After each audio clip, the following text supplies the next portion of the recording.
have done this more recently, so I can definitely relate to what they're about to be going through. So firstly, our RSP manager is Master Brian.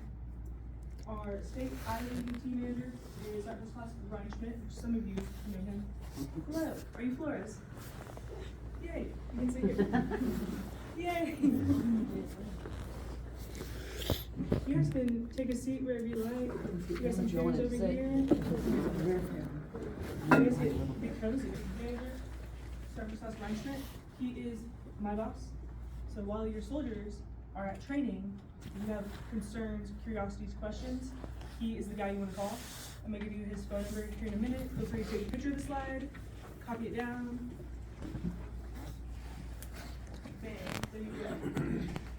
So, questions and comments you might have for him. Say you haven't had contact with your soldier in a while and you're curious about it, or you got some confusing information in a letter or on a phone call, or you're having a hard time figuring out graduation information, things like that. Your soldier has a pay issue that they told you about. You could call him and ask him about it. I'm just like their mother duck for today. I'm gonna get them where they need to go today. But after that, he's definitely the guy you want to call. Okay, so after today, you guys are now on active duty orders. It means active duty military. While you're at training, you have to have access to these things. No one can deny you access to these things. The National Guard liaison, every training site has a guard liaison. So active duty to active duty, they can do whatever they want with those trainees because they own those trainees because they're active duty. Well, these guys are owned by the state. So active duty can't just do whatever they want with them. We want them back, right? So we have guard liaisons at the training site, and then we have people like Sergeant First Class Ryan Schmidt that stay in communication to make sure we get them taken care of, graduated, in home when we need them to come home. So guard liaison, if you're getting treated some kind of way, your pay is messed up, something going on, you guys can always ask to talk to the guard liaison. And every training site has a different one. And what they do is they call us and we figure out your problems.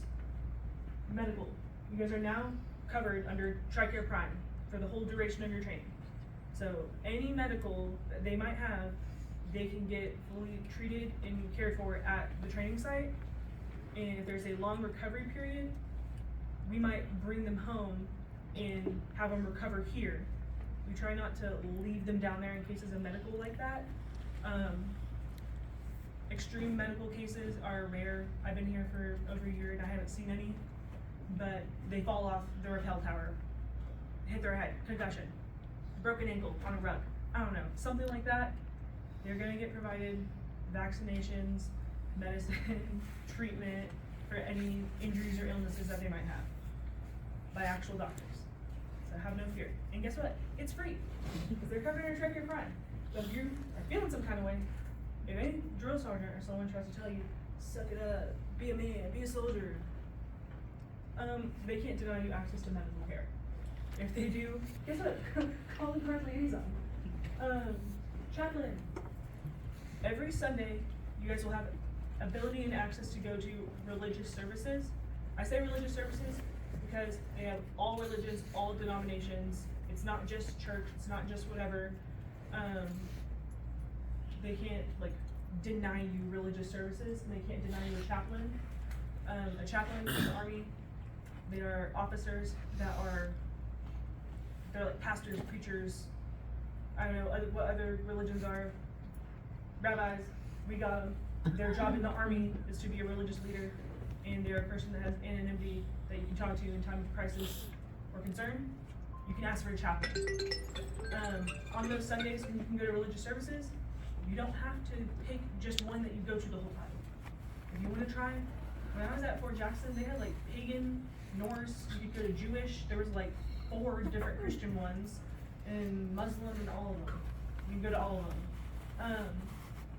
And a lot of soldiers, they went to different ones just to get knowledge and experience. And also, some of them have food and some of them have music. You guys are gonna come to appreciate. If you don't go to religious services, no one can force you. You just stay in the barracks and clean and write letters and work out, hang out with your balcony. You're just not allowed to sleep. And that's where you guys get in trouble on Sundays, is you're like, no one will catch me if I'm asleep in my wall locker. It's that the drill sergeants have seen and done it all. They know exactly where you're hiding. So if you go to religious services, hang out with your friends instead of have trouble, get some, I don't know, Jesus in your life if you're about that.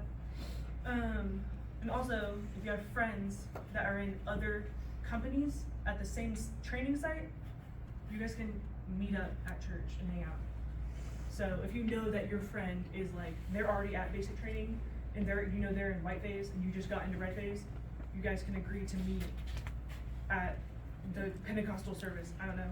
I'm giving you guys all the tips and tricks. JAG. Do you guys know what JAG means? Sure. What does it mean? Don't exactly know the acronym. A liar! You guys know what it means? Jag, you seen the movie? You saw the show? Wait. I just Ding, ding, ding, ding. You didn't answer in the form of the question. Lawyers of the Army. The Army has its own lawyers. They're bar certified and they're officers. If you get accused or in some sort of trouble, because you guys like to do that, privates like to do that, and they try to push some paperwork on you, take some rank, take some money, try to kick you out, don't just sign it. Talk to JAG and talk to your liaison. Don't just let them push some paperwork on you that you don't understand because you can't read it, because you don't know how to read these military documents. Talk to JAG. If you're ever accused or in that type of situation, they're there for you. Trial defense is available to you at no cost. Because guess what? They're soldiers. So these things, they all have access to. Spiritually, medically, physically, financially, legally, we're taking care of them. Cool phone calls. Like the number one thing that we get phone calls about from you guys is phone calls. Because these soldiers maybe used to having all the cell phones all the time. At basic training and reception, communication is going to be a little bit spotty. Okay? During this first week at reception, their phones might be taken during certain times where they don't have access to them. Once they're at basic training, they won't have their phone all week. Maybe they might get it on Sunday. Maybe. That's kind of a new privilege that they've been given to these trainees. I didn't have them when I went to basic training, but you may or may not get a phone call. And sometimes we find out that they are making a lot of phone calls. They're just calling Becky and they're not calling mom. So you guys, call your parents. Put it in the group chat. Send a selfie. Proof of life. Contact your families and your loved ones. Let them know you're good. You know, they call me and they're like, you're not letting him have his phone. I haven't talked to him in 2 months. I find out you've like been all up on your phone. Okay? So don't put me in that position. I had a crazy phone call this last week, like 2 days ago, from mom. She cussed me out. I got the voicemails because her son didn't get a phone call or something. You know I don't work there, right? Call your parents. So, you want to differentiate. Where they're going to tonight is reception.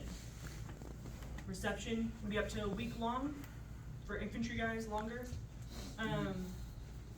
Reception is where they're going to get medically processed and all their paperwork done. And we have like thousands of them show up at one time. And we take them and we sort them out into different groups for training. And that process takes about a week. Basic training is where they go to at the end of reception. They get bussed off to a different location on the same base. So their address for you to send them letters, or if you want to send them a care package, there's stipulations on care packages, but that's a different address. They will not have their address to mail anything until like a week or so from today, maybe like a week and a half, 2 weeks. And they will usually put it on a whiteboard or hand them a little paper or something. You guys, take a picture of it or type it out in a text message and send it to your group chat. Don't scribble it in a book and then take a picture and then send it because they can't read your writing. Like I'm in all of the basic training like Facebook groups for families, and half the posts I see are like can you help me decipher my son's address? And it's like the worst, it's hieroglyphics. So type it out in legible format, because they're gonna get assigned a company. They're gonna get assigned a platoon number, a platoon color, and they're also gonna get a battle roster number that's unique to them. Well, that's like 4 numbers already that you gotta keep track of that have to go on the address or they won't get their mail. So, you guys know what to do.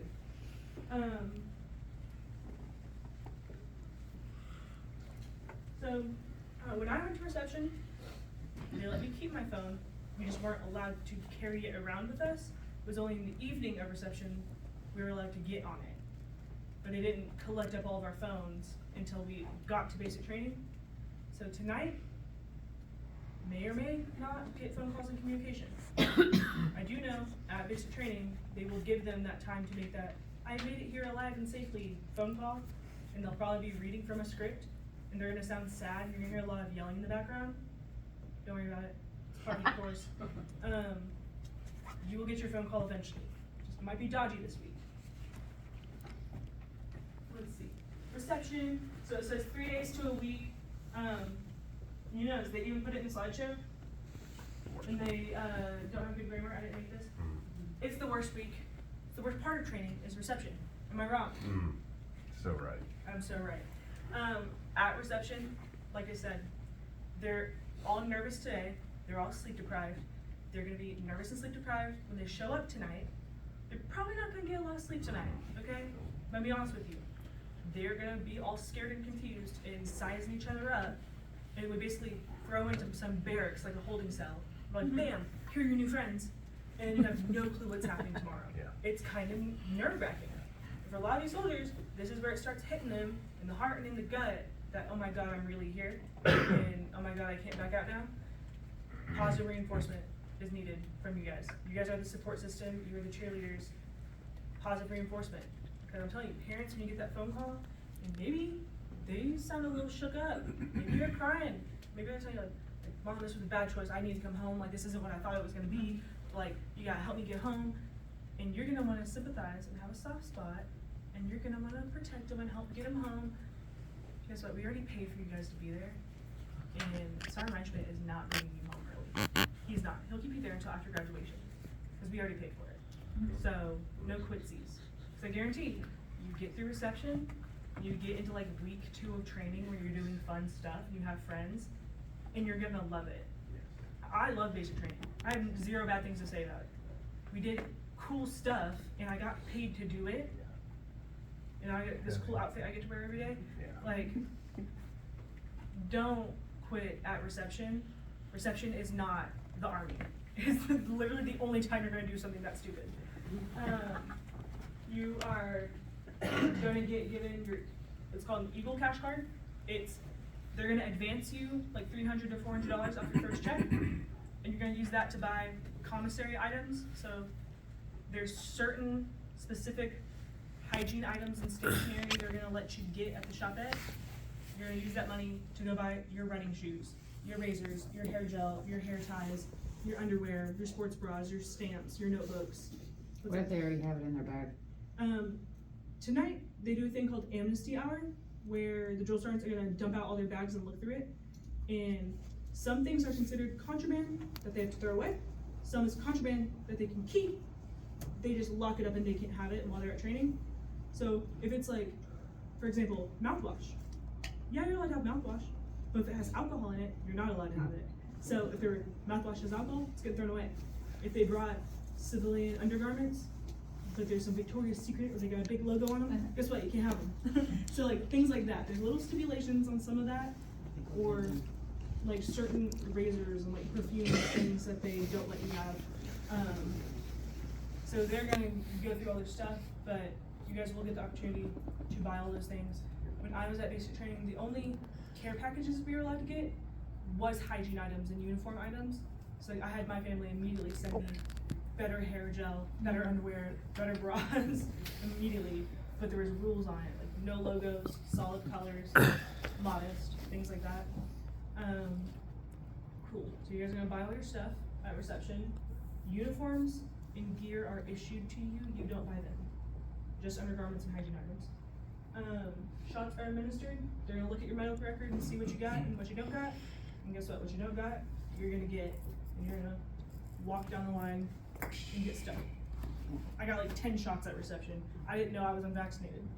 I never got a flu shot in my life until I joined the army. I didn't even know you were supposed to get them every year.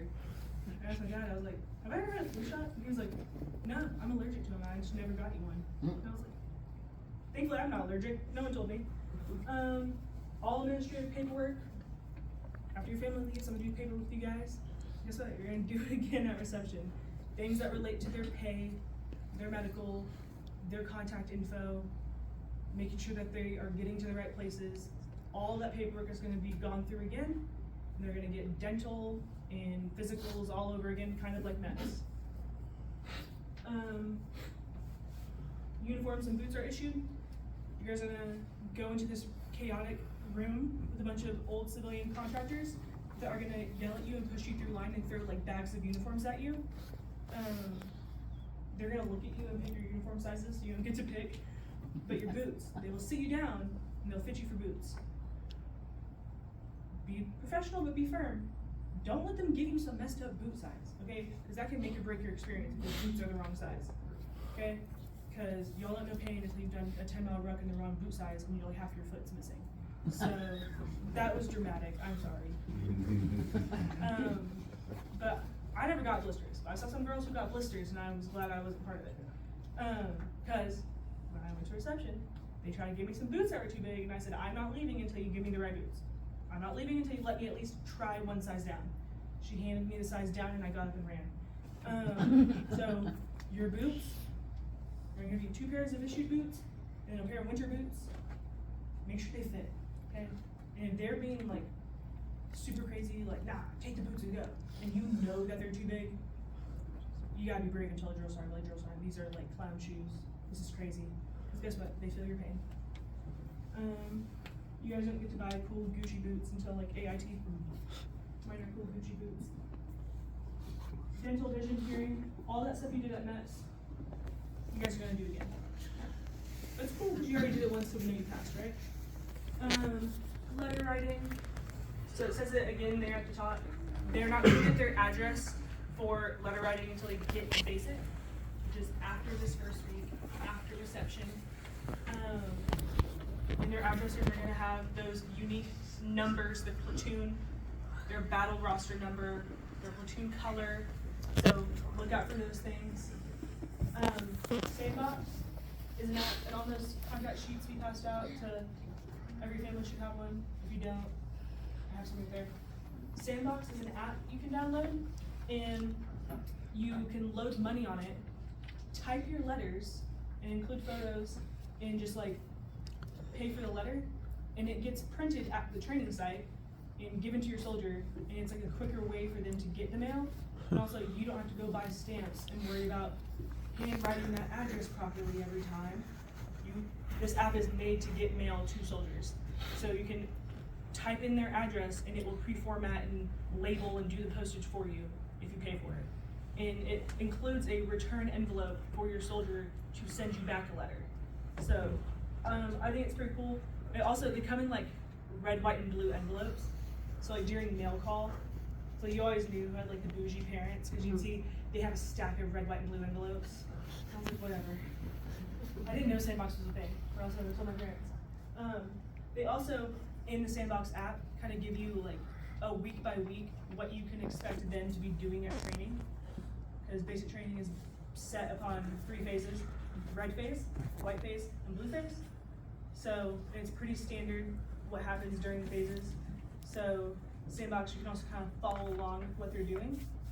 You can also look up their address on Facebook, not the whole address, but their company name. For example, you might be in Alpha Company 123 Infantry Battalion. Bam! If you look that up on Facebook, all of these training sites have Facebook pages, and they will post live updates of the soldiers. You can zoom in on their bald head and try to see them. They got a name here, and then if they're wearing their cover, they got a name on the back of their head. So if you're zooming in Thank you. You're zooming in and looking for them. That's where to look. But they'll post pictures of them doing training events, and they also post graduation information on there. So it's good to follow the Facebook accounts, and a lot of times you can drop questions in there, or you can like DM them on Facebook Messenger, and they'll reply and answer your questions. So, Facebook, great resource. Graduation. Okay, so once they get closer to graduation, you in whiteface, so let's say the middle of training, they will get given graduation information and usually like a little flyer, and they will be told to mail it to their family. So if you are one of the family members who gets sent the graduation information, it is on you to share it with the rest of your family and friends. There's no limit to how many people you can bring to graduation, but it's an out-of-pocket expense, and I understand these training sites, except for Fort Sill, they're all kind of far away. Like Fort Benning's like 14 hours, Fort Jackson's even further. Leonard, not too bad. Fort Sill's pretty close, but there's usually a lot of hotels around base, and for their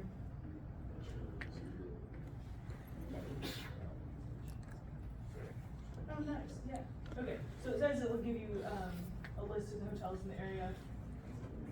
I would say attending any of these graduations, if you are currently serving or a veteran and you have a CAC, use it to your advantage at graduation, because you can sneak in the side gate. Because at the main gates, there's going to be a line of everyone else showing up to see their baby. So be prepared that day of graduation to be there. I think it says it's 2 hours early at Fort Benning and Fort Jackson. Fort Leonard, who's going to Fort Leonard? Okay, Fort Leonard has a website for them to pre-register that they are coming to graduation.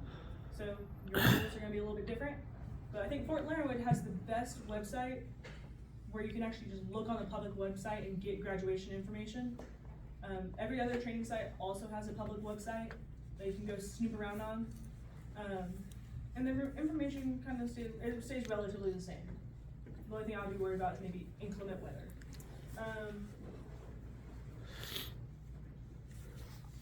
Mandatory return date. Are you guys all high school graduates?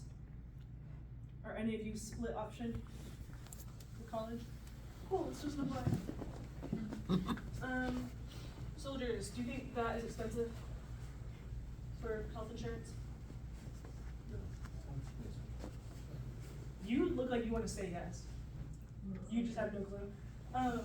So right now they're covered under TRICARE Prime. They don't pay anything. However, when they get back and they're no longer on active duty, they're eligible for TRICARE Reserve Select health insurance. TRICARE Reserve Select, $51.95 a month for their health insurance, and it will be through civilian doctors. So that's like the cheapest health insurance I've ever seen ever. I think if you put the vision and dental on there, it's less than $100 a month for your health insurance to be able to like walk in the hospital and leave and not think about the bill. That's crazy good. I didn't even start going to the doctor my whole life until I joined the Army. So take advantage of this resource. A lot of soldiers complain. A lot of soldiers get out because they don't use the resources. For member and family, $256.87. And guess what? That number doesn't go up no matter how many dependents you have. So you're married? Cool, that's the price. You have a kid? Cool, that's the price. You have 10 kids? Cool, the price still didn't change. Isn't that crazy? Yeah, so use TRICARE Reserve Select. Red Cross. Okay. A couple of you I owe copies of your soldiers' orders to. But Red Cross messages. So say something unfortunate were to happen back home with you guys. Direct family member, immediate family member, next of kin, spouse is critically injured in the ICU, passes away, something like that happens, and you need to contact your soldier at training, there is the Red Cross message system. What you do, and on those contact sheets, the Red Cross number's on there, you call them, or you go up to a nurse at the hospital, a police officer, a fireman, they will know what this is, and You tell, I need to send a Red Cross, my son is at training, like, I need to tell him that this happened. You will use those orders and give them to the Red Cross. There's a little number at the very top of those orders. That number, and they will reach out to the training site, and within like 48 hours, we can get your soldier home. It's on the soldier though, if they decide to utilize it. I had a soldier, a little battle buddy at basic training. Her father died while she was at training, and she chose to stay at training. She didn't attend the funeral, she wanted to graduate training, because that's what she thought was best and what she thought he would have wanted. Cool, I don't know, some people may have opinions on it. At the end of the day, I don't want you to think it's a guaranteed way for you to demand them home. And don't utilize this just to get them home if you're feeling some kind of way. Red Cross is for emergencies, but in certain emergencies, they can put them on like a furlough, where they can bring them home for a couple days to a week to say any last words, go to funerals, visit them on end-of-life care, sit with them in the ICU, things like that. But it only applies to those immediate family members, siblings, parents, spouses, children. So unless you are the guardian, outside of that, it wouldn't apply. But Red Cross is available to you guys. Scams. Apparently there's scams afoot. There's always scams afoot. If anyone calls you guys and says that they're in the Army and that they're like some first sergeant or sergeant major or commander or something, and they're like, hey, we overpaid you on your last check, you gotta Venmo us $500. Yeah, don't Venmo or Cash App anyone anything. It's a scam. Okay, the Army will never ask you to do that. And the people on the phone, they're gonna sound so convincing because they're gonna know where you're going to basic training at. They're gonna know, like, maybe who your drill sergeants were. They might know who your first sergeant is. They're scammers. No one will ever ask you to Venmo or send money. The Army will just take it out of your check. The government giveth and taketh. So don't fall for the scams. And also, as a private, when in doubt, ask an NCO. When in doubt, ask someone. It sounds shady. Cool. So, before we get into the officer branch briefing, does anyone have any questions, comments, or concerns as of now? Anything at all? Next, I'm gonna go get Lieutenant Hacker. He's here, and he's gonna talk to you guys about commissioning opportunities that your soldiers have in the Army. The difference between being enlisted and being an officer. I am enlisted. They are enlisted. Well, someone has to like make the plans and go to all the meetings and like be in charge of us. That's the officers. They take on the more managerial role in the organization because they have a little bit of extra training on that level of leadership. And the officers make the plans and tell me, and then I make you guys execute. That's kind of how the hierarchy of enlisted to officers works. I'll tell you the big difference is come retirement time, them officers make a lot more in retirement than I will. Officers get paid more. There's many motivations to become an officer, and there's many ways to become one, which is why I'm gonna get Lieutenant Hacker. So he can tell you about it.